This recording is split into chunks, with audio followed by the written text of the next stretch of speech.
Welcome back friend. तो बिहार विधानसभा चुनाव के फाइनली जो रिजल्ट है वो आ चुके हैं और 243 विधानसभा सीटों वाले इस राज्य में एक बार फिर नीतीश कुमार हैं, यानी कि एक बार फिर एनडीए को सरकार बनाने का जनादेश मिला है।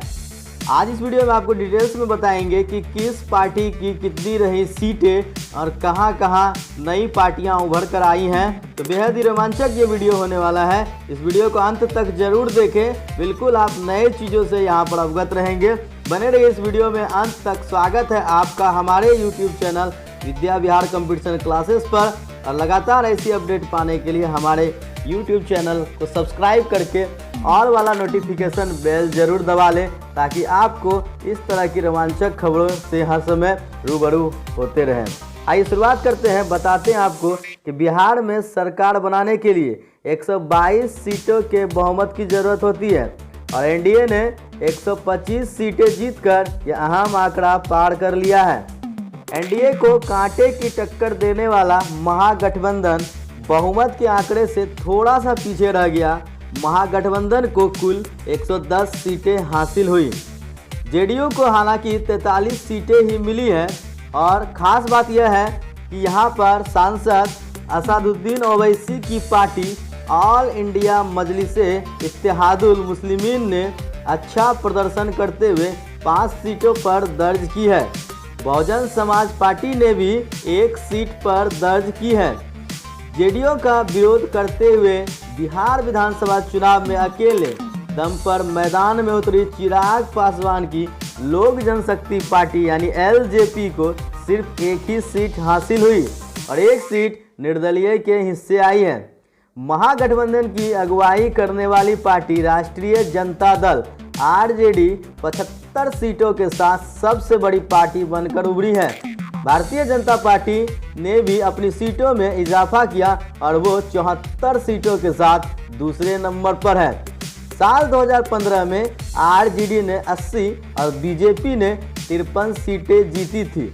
बीजेपी और अन्य सहयोगी दलों के बेहतर प्रदर्शन के कारण इस बार एनडीए को बहुमत मिल गया है। लेकिन इन चुनावों में मुख्यमंत्री नीतीश कुमार की पार्टी यानी कि जेडीयू का प्रदर्शन बहुत अधिक उत्साहित करने वाला नहीं रहा। साल 2015 में 71 सीटें जीतने वाली जेडीयू को इस बार 43 सीटें ही हासिल हुई है। वहीं साल 2015 के चुनाव में 27 सीटें हासिल करने वाली कांग्रेस को इन चुनावों में मात्र 19 सीटें ही मिली हैं। मंगलवार सुबह जब वोटों की गिनती शुरू हुई तो शुरुआती रुझान में महागठबंधन ने बढ़त बनाई हुई थी। तब ऐसा लग रहा था कि महागठबंधन सरकार बनाने लायक बहुमत हासिल कर सकता है, लेकिन दोपहर के बाद से एनडीए ने रफ्तार पकड़ी और रुझान में बीजेपी और जेडीयू की कुल सीटें महागठबंधन के हक में जाती दिख रही सीटों से आगे दिखने लगी। एनडीए ने रुझान में एक बार फिर बढ़त बनाई तो फिर इसे आखिरी तक कायम रख लिया। बीच में महागठबंधन कभी कभी इस फासले को कम करता दिख रहा था, लेकिन आखिरी नतीजे में बहुमत का आंकड़ा एनडीए के ही पक्ष में चला गया।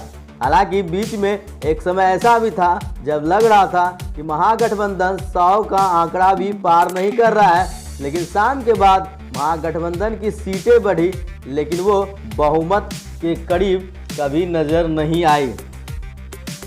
अब चलिए आपको बताते हैं कि इन चुनावों में क्या क्या रहा है खास बात। तो सबसे पहले एनडीए में जेडीयू और बीजेपी के अलावा हिंदुस्तानी आवाम मोर्चा हम और विकासशील इंसान पार्टी का समावेश हुआ है। महागठबंधन में आरजेडी, कांग्रेस और 3 वामपंथी पार्टियां communist party of India, communist party of India मार्क्सवादी यानी सीपीएम और कम्युनिस्ट पार्टी ऑफ इंडिया मार्क्सवादी लेनिनवादी लिबरेशन है। लोक जनशक्ति पार्टी केंद्र में एनडीए का हिस्सा है, पर बिहार में इस पार्टी ने अकेले चुनाव लड़ा।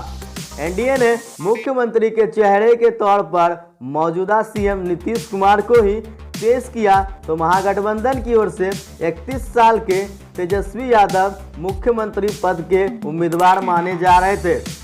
बिहार विधानसभा चुनाव की मतगणना मंगलवार सुबह 8 बजे शुरू हुई, जो देर रात करीब 2 बजे तक चली। 3 चरणों में संपन्न हुआ बिहार विधानसभा चुनाव कोविड-19 महामारी के बीच भारत का पहला चुनाव है। चुनाव आयोग के मुताबिक कोविड-19 की वजह से ही मतगणना में ज़्यादा समय लगा। सुबह 8 बजे शुरू हुई वोटों की गिनती रात 2 बजे तक चली। चुनाव आयोग के मुताबिक इस बार 57.05% लोगों ने मतदान किया, जो कि 2015 से ज़्यादा है। 5 साल पहले 56.66% ही मतदान हुआ था। उधर आरजेडी और कांग्रेस ने बिहार विधानसभा चुनावों की मतगणना में गड़बड़ी के आरोप लगाए हैं और ये दोनों पार्टियां इसे लेकर चुनाव आयोग के पास भी गई है। हालांकि बाद में चुनाव आयोग के सेक्रेटरी जनरल उमेश सिन्हा ने प्रेस कॉन्फ्रेंस के दौरान कहा कि चुनाव आयोग किसी भी तरह के दबाव में आकर काम नहीं करता है, यह बिल्कुल साफ और निष्पक्ष है।